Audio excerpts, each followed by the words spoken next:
일단은 국방부 검찰단이 수사 보고서를 회수한 날 8월 2일 날 그리고 최병 그 박정훈 대령 측 그쪽 수사단장이랄지 변호인 쪽에서는 수사 보고서가 뺏긴 날 이렇게 이제 찬탈된 날 이렇게 지금 부르고 있습니다. 말 자체가 다 달라요.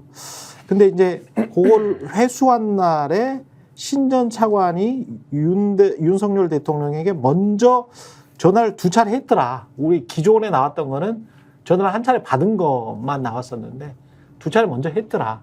이게 지금 어제 보도가 쏟아져 나왔거든요. 이거는 의미하는 게 이제 계속 대통령이 직접 그렇죠. 개입했다? 그러한 퍼즐들이 지금 하나씩 맞춰져 가고 있잖아요. 예. 그러니까 대통령실에서도 대통령이 경로했다라든지 아니면 차관들이나 뭐 장관들하고 통화하고 여러 가지 뭐 지시한 것은 이제 인정하는 것 같아요. 지금은 그래서 그게 뭐가 문제인데? 뭐 어쩌라고? 이제 이런 상황이 된 것이 아닌가라는 좀 생각이 드네요. 그래서 뭐가 문제인데 이렇게 그냥 툭 칠 수도 있는 겁니까? 이거는 뭐 대통령이 다 우리가 국군 통수권자인데 이런 저런 그런 논리죠. 예, 의견을 제시할 수도 있고 이게 좀 뭔가 조사가 잘못된 것 같아서 다시 재조사하라고 지시할 수도 있고 무단 인첩인 것 같아서 회수했을 뿐이다.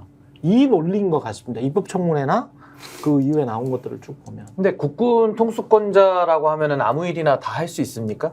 그러니까 쉽게 말해서 네. 깡패가 내가 사람 좀 패고 싶어서 팼는데 팬 게 뭔 잘못이냐. 그래 팬 건 맞다. 네. 그전에는 이제 지나가다 스쳤다 이렇게 얘기하다가 네. 그래 좀 기분 나빠서 좀 때렸다.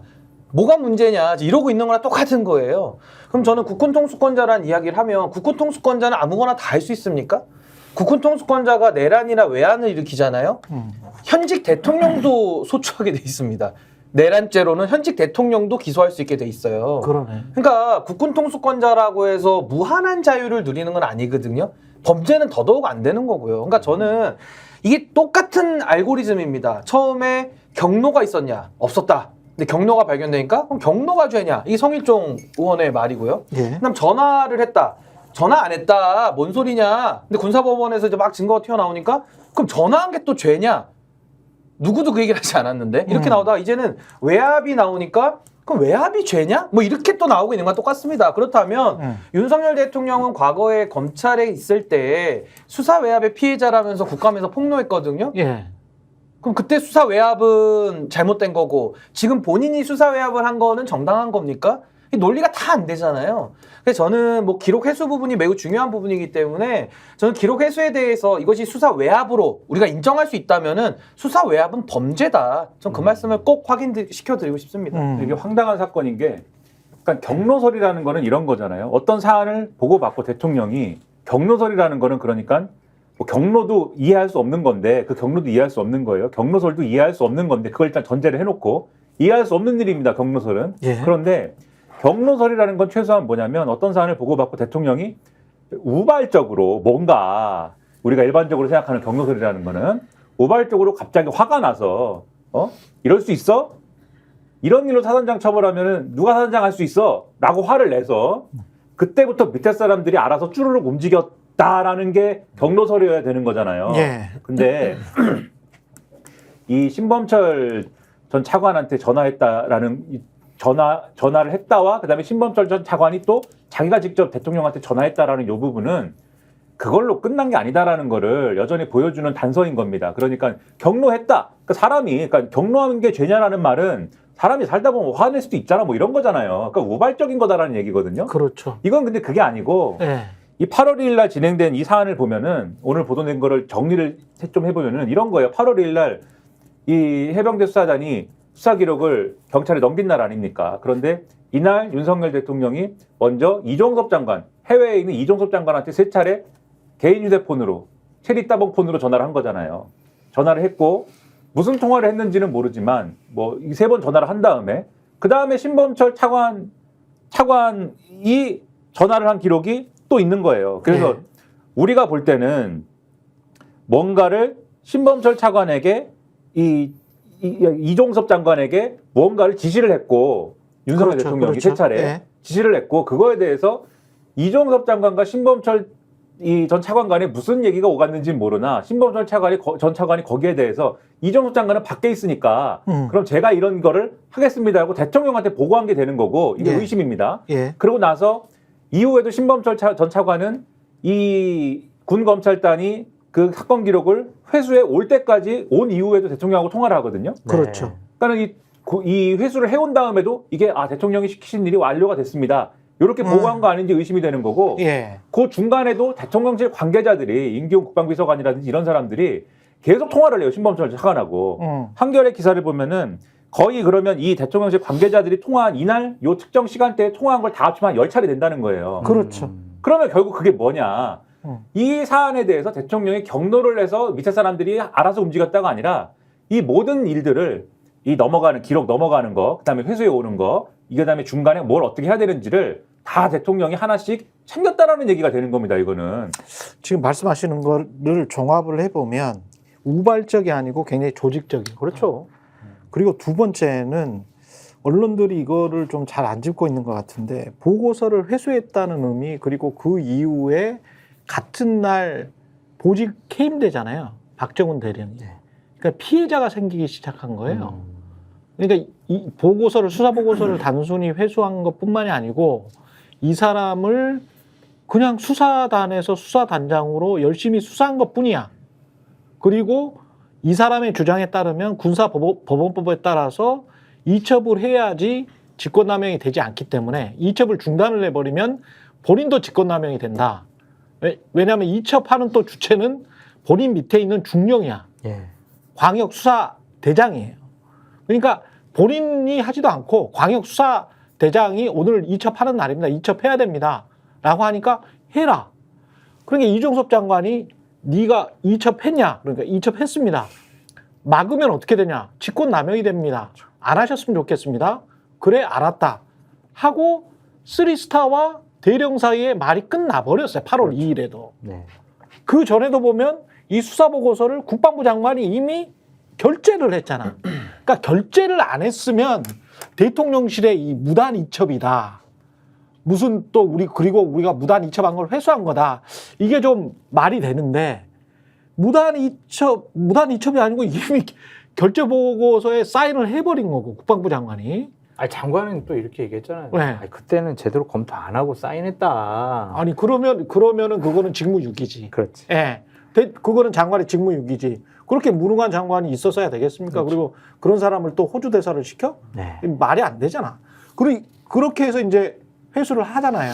그런데 더 제가 보기에는 그 이후에 조직적 범죄가 일어나고 피해자가 생긴 거는 네. 그러면 이 사람 잘못이 없었는데 무고한 거잖아요.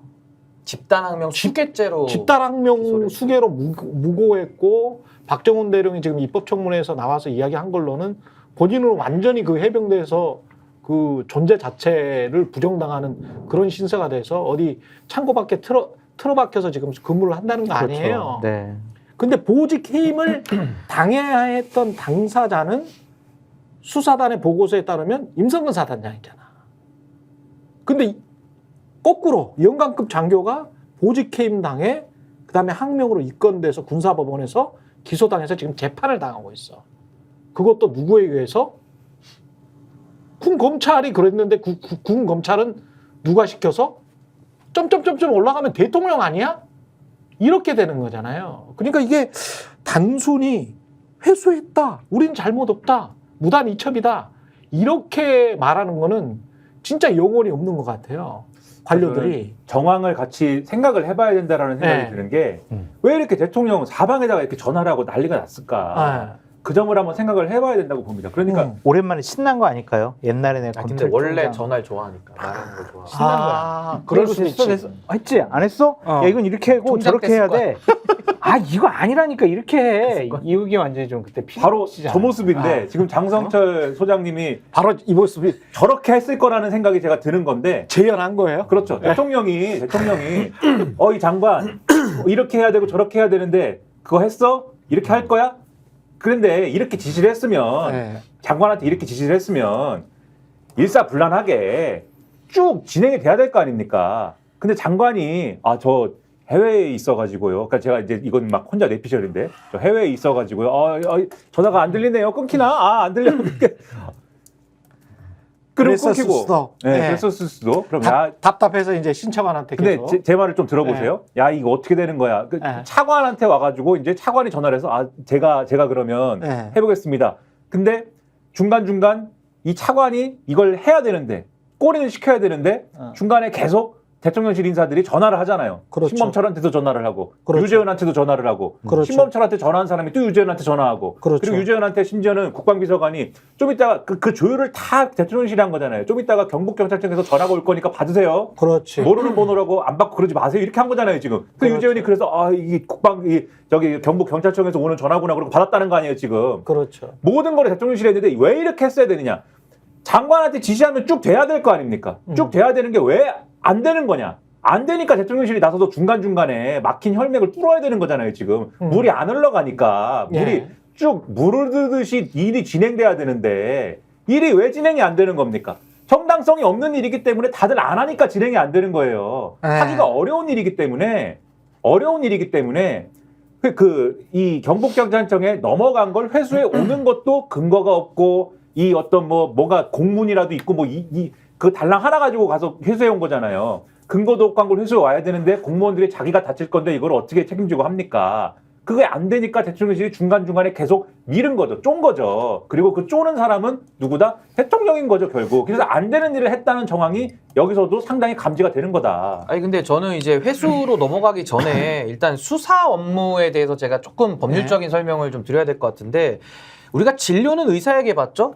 약은 약사에게 갑니다. 이거 정확한 겁니다. 의약분업 이후에. 그렇죠. 군정과 군령권은 대통령이 갖고 있습니다. 그것도 네. 국방부 장관과 합참의장을 통해서 군 내에서의 지금 수사가 문제된 거거든요. 군 내에서 수사. 이 수사권은 누가 갖고 있습니까? 제가 조항을 읽어드릴게요. 군사경찰법에 따르면요. 5조에 군사경찰은 그러니까 박정훈 대령이죠. 부대의 장애 지휘감독하에 다음 업무를 수행한다. 1항입니다. 3호에 범죄 수사 명확하게 나와 있어요. 여기 한번 6항 한번 보시면요. 군사경찰 박정훈 대령의 직무 범위와 지휘 감독에 관한 구체적 사항은 대통령령으로 정한다 이렇게 돼 있거든요. 그럼 제가 대통령령 한번 읽어드릴게요. 어떻게 돼 있나. 대통령령 군사경찰 시행령 7조 군사경찰의 지휘 감독 군사경찰 부대가 설치되어 있는 부대의 장은 수사의 공정성을 확보하기 위하여 이거 군 내에서 수사의 공정성을 확보하기 위해서 군사경찰이 수사의 직무를 수행할 때 독립성을 보장하여야 한다.